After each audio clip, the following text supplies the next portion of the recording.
Our chief guest,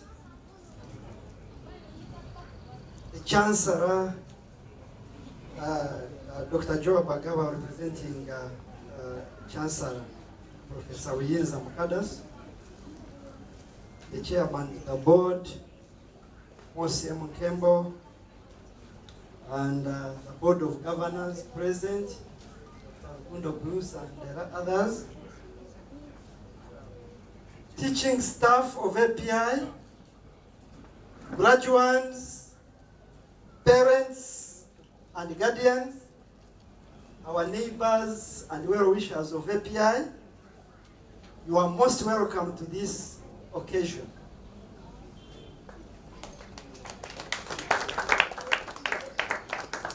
I want to thank you, all of you, for sparing your time to come and be part of this noble occasion, which is the graduation of API, the 15th graduation, and the launch of the book, which is the Art of Human Connectivity. I was inspired to write this book, as you heard, when I was in the United States of America. And I moved in a train. And I realized that everyone was in their own world, and yet they were not connected. People were on phones and with earbuds. And even if you greeted someone, they would look at you as a stranger. They know that probably you are just coming from Africa, you have just landed, and you don't know that people in America don't greet. And I'm like, how can we allow this to happen? So when I was in the prayer closet, I heard the voice say, the lost art of human connection. We are losing it because of this digital era. We are losing it because people no longer think and no longer care and no longer have the empathy and the heart. So I put together this as a guideline to navigate the digital age in order to maintain the authentic relations. So I want to appreciate my family, my wife and the children. I think my wife, you can wave to the people.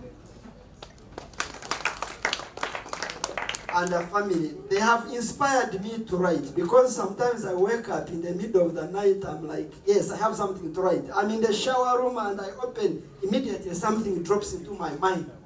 But I realized that without the support of a family, you can't go far. I'm telling you, if you have a headache at home, you can't think authentically. So I thank my wife for being a support, for being that link that helps me to accomplish much of what I do. Someone asked me that, but Dr. Ben, you put in like this effort, but we see you accomplishing much. And I'm like, yes, behind me there is someone who engineers me to become who I am.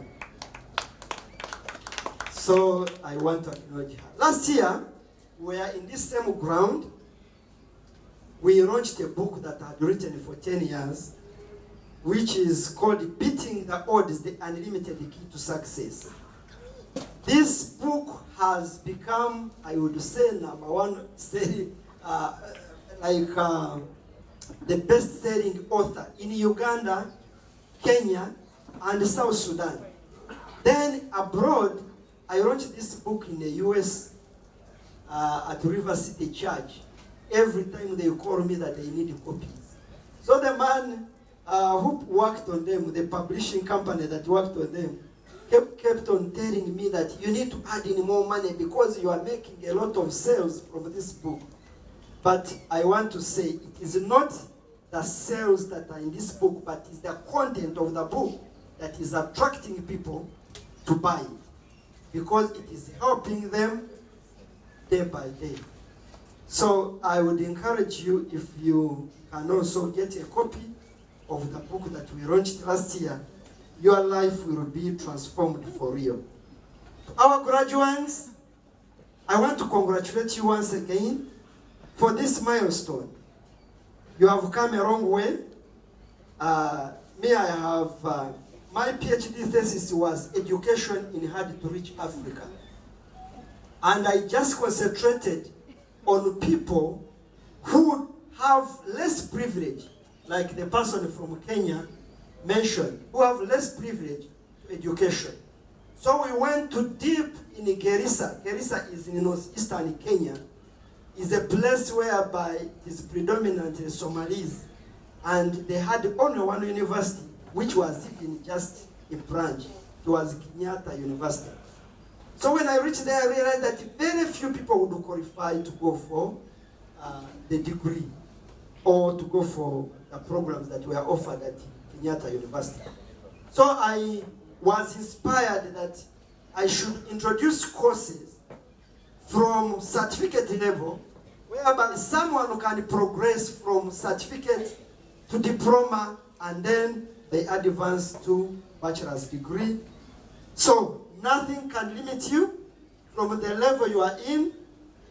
Today we are graduating 104 students, but based on the fact that they are coming from outside Uganda, that's why you see a few who have represented them. So thank you for representing the multitude behind you. And finally, I want to thank the neighbors of API. When we came here, it was like an abandoned place. But when we came in, we saw some life. And the neighbors supported us to grow to where we are. So if they weren't supportive, probably we wouldn't have gone to where we are. I remember when we were building this flat, we were keeping our materials in this house here. That's where we are keeping the material. So the neighbors were supportive. And the cement wouldn't be stolen. The iron bars, the what. So when we set the flat, the foundation, it wasn't easy because the foundation of a flat building requires a lot. So we thought we had a lot of money, but when we put it in, it all disappeared in the foundation and we couldn't go any further. But we want to thank God that later on He provided and we are able to make it to where we are right now. So last year we launched the university project. So right now, that's what we are working on. So we ask for support from our partners and friends, and the continuous support from Makerere University.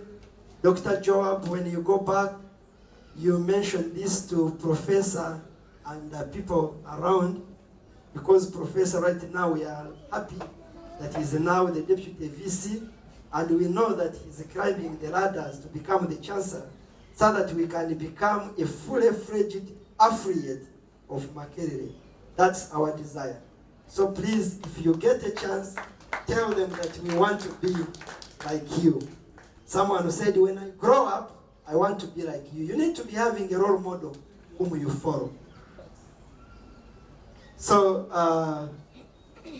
I will end by a quote from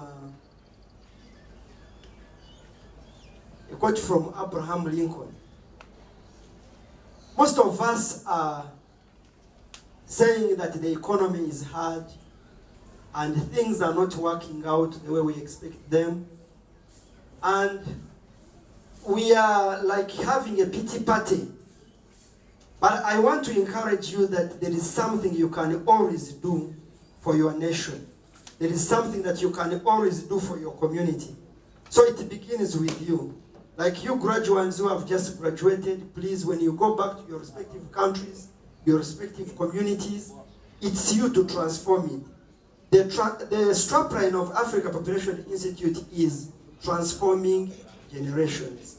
So when you go back to your communities, make sure you identify a problem, and when you solve that problem, it will pay you. So Abraham Lincoln said, don't ask America what America can do for you, but ask yourself what you can do for America. Ugandans, Kenyans, South Sudanese who are here, please, let's be the transformers of our communities, and together we can make it. Thank you very much, and may God bless you for God and my country.